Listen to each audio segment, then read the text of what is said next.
Okay, we're going to do this live in the room. So we're just finishing up tonight, and I thought it'd be good if we went through and just had a look at the Dow and S&P. So I'm going to put up the futures chart so we can have a look and see what's happening from a technical perspective. Now, what I'm not going to do is talk about why and how I think we've had the move down that we've had. There's all sorts of speculation, and there's some good stuff out there, and there's some dramatic scaremongering stuff out there. And as a technical trader, the opinion of as to why is less important, and what's important about is where are we, how can we trade this, what can we do if we're not trading it, what can we do if we were holding long-term positions, and how we can use some basic technical tools to see whether we can gain a bit more perspective on what's going on. So here's an example of the S&P here. This is the daily chart. You can see that we had the sell-off Friday, and then the big down day yesterday, this one here. And as of 9 o'clock UK time, 9 o'clock or 9 p.m. UK time, you can see we've had a bit of a recovery here. Just to do a cross-check against the Dow, very similar.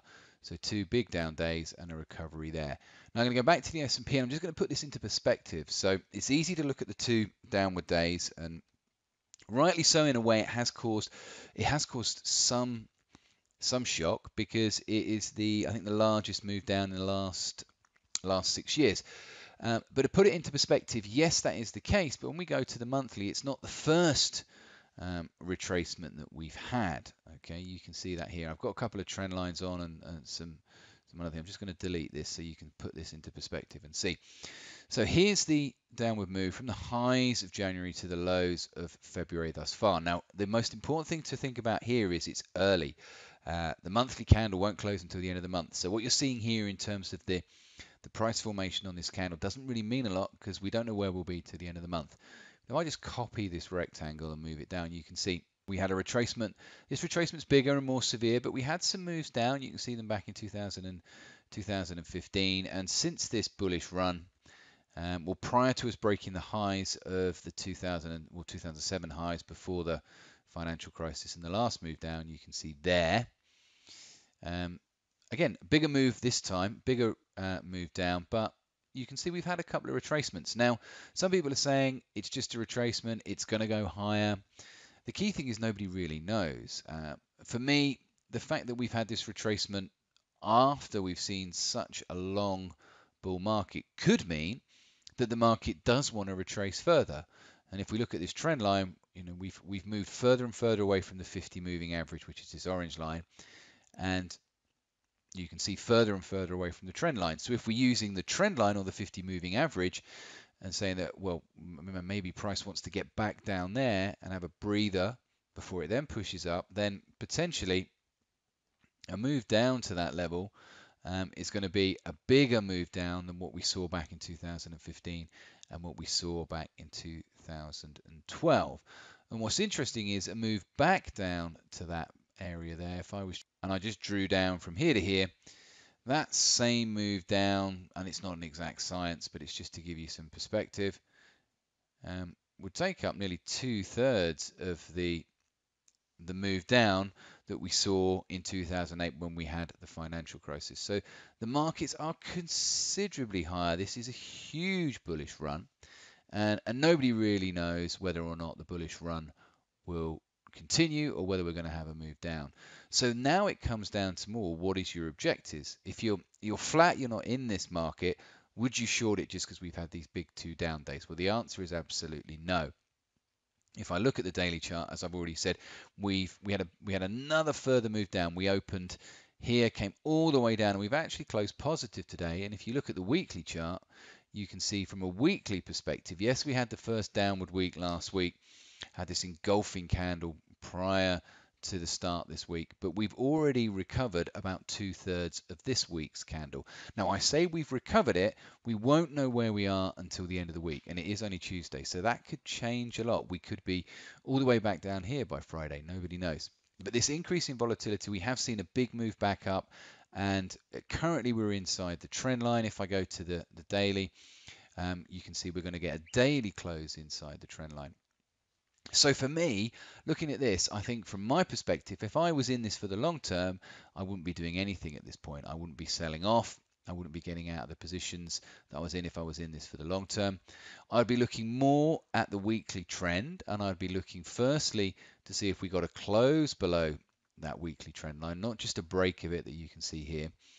And then if we got a close below it, and then we got a close below the 50, then I would be more inclined to sell a position and wait and see if we get a correction before I would get back in. Or if we were to come down, bounce up and get some form of lower high. Let me redraw that. So if we were to get some form of lower high, so we came up, came down again, showed a real test of this level. If we bounced off that, created a lower high, and then came back down, then again I would be, from a medium to long-term perspective, I'd be looking to exit any positions that I was holding for the medium to long term. I don't hold positions on the down medium to long term, but that's the sort of thing I would be looking at.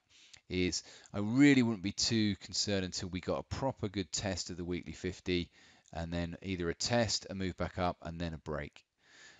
If I was super long term, that I'd apply the same principle to the monthly chart. If I was really in this for the long term and had been in from somewhere down here, is the first thing I'd be looking at is a test of that trend line, and the monthly 50 in the same idea, a move back up and then a break. Very much like what we got back in 2007, where we came down, tested a 50 moving average, didn't break it, put in a lower high, and then actually had two tests there, put in a clear lower high, and it wasn't until then that we actually got the rollover and the break. So that kind of pattern is what I would be looking for. The term is within trading or within investing is a dead cat bounce. So it's a dead cat bounce kind of pattern.